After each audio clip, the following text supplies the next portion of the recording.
In this demo, I'll be showing you how to create a custom error and how to utilize it within a program. So the program I have is just a small program that simulates a subway system, and specifically it would be for the card reader. You'll be able to swipe a card and it'll check to see if your card is expired and if you have enough funds available. And we're going to create a custom error for all the things that might go wrong doing that process. So the first thing we have here is we have a subway pass, which has an ID number, the amount of funds, and when it expires. The next thing we have is the pass error enumeration. So this will be our possible error states. We'll have a pass expired error, an insufficient funds error with the amount of funds remaining, and a read error, which would be what happens if there's some kind of mechanical failure reading the card. And the string will designate exactly what happened. We also have a swipe card function. So this would be when the passenger swipes their card on the card reader, we'll get back a result. And the result will either be a subway pass with the proper info, or it will be some kind of pass error. Right now it's set to just return an OK, so we'll get a subway pass. We also have the use pass function, which will take a subway pass and attempt to use it in order to board the subway. Right now it's empty and we're going to be filling it in as part of the demo. So the first thing I need to do is annotate the pass error enumeration in order to use it as an error. So we're going to derive some things. We're going to derive debug, and we're also going to derive the error trait that was imported as part of the this error crate. Each one of these variants is going to be an error, so we use the error annotation.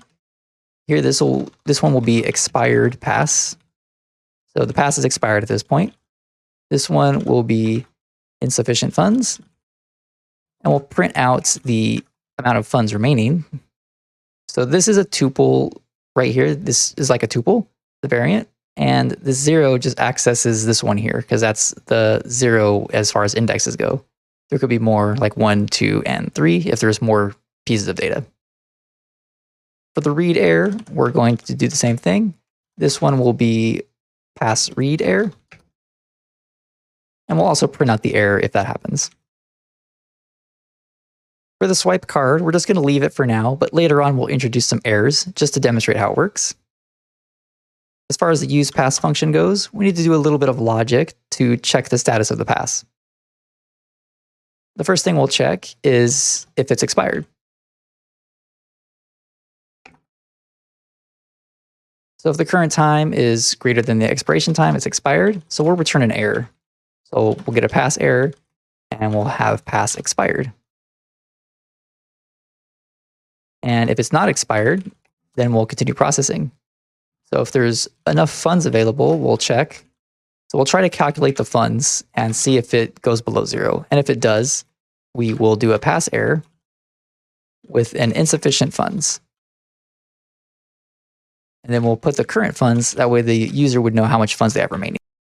And if this check fails, then that means they do have enough funds. So we'll deduct the funds from the card, and then they'll be able to board the subway. And so we'll just return it OK. We don't need any data. We just care that it's OK at all. So the only time this function will fail is if the pass is expired or there's insufficient funds. We don't care what data comes back because we just are mostly using this just for the error conditions, not for any type of OK data returns. The next thing we need to do is utilize these in our main function. So what we'll do is we'll have a variable named canBoard, or we'll call it status, pass status. So we'll try swiping the card. And we can use a combinator. We'll use the and then combinator. So the and then combinator will work on a result. And if the result is OK, then it'll do some things. So if swipe card is OK, we'll do swipe card, and then we'll do something else. So when we get into the and then, we'll take a mutable reference to the pass that we get. Because remember that the swipe card returns a subway pass. So when we call and then, we're working with the subway pass right here. We'll then call the usePass function on that pass.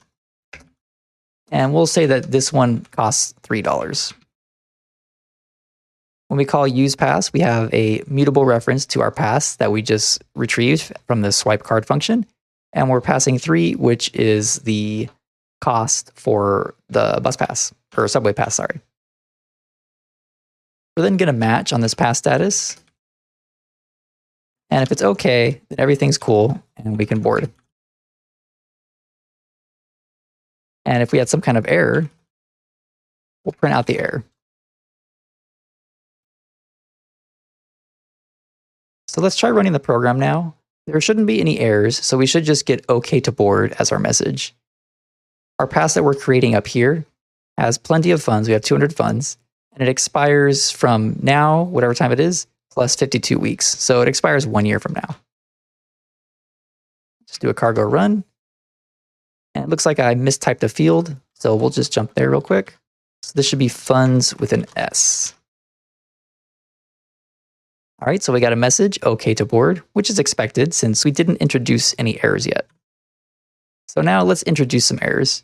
So instead of returning an OK subway pass here, I'm going to return an error. So this will be pass error, and we'll do a mechanical failure. So the mechanical failure was read error.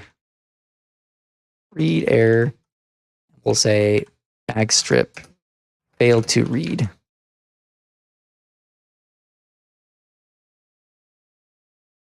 So what we're doing is we're returning an error, and it's going to be a pass error type. It's going to be the read error variant, and the message will be right here. So when we run this program, we should have that message displayed. And as expected, we have an error, pass read error, mag strip failed to read. So let's disable that error. And now if we try a pass expired error just for fun, we'll change the expiration date to a year in the past. So now we should trip this line here when it checks the date. So we're going to get a pass error, pass expired. And as expected, there's an expired pass. So the this error crate allows you to easily create error enumerations such as this with very fine-grained types of errors, and they're able to express the error to the user in a manner that they're able to properly interpret. And we're also able to match on the errors if we wanted to. So for example, if we didn't just want to print out error, we can match on E and then match on all the types of pass errors.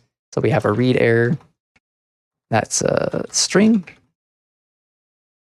And we have pass expired. And we also have this one, insufficient funds. So if we wanted to display something different or take different action based on everything, based on different errors, we can also match on that error itself. So a good example would be on a read error, we can display a message to like try again. Or if there's an insufficient funds error, maybe we can automatically go to a new screen that allows the user to swipe their credit card to reload their bus pass or subway pass. Since the this error crate makes it so easy to make these errors, there's no real reason that you shouldn't make errors this specific whenever you feel like you need to. This concludes the demo on custom error types. I'll see you in the next presentation.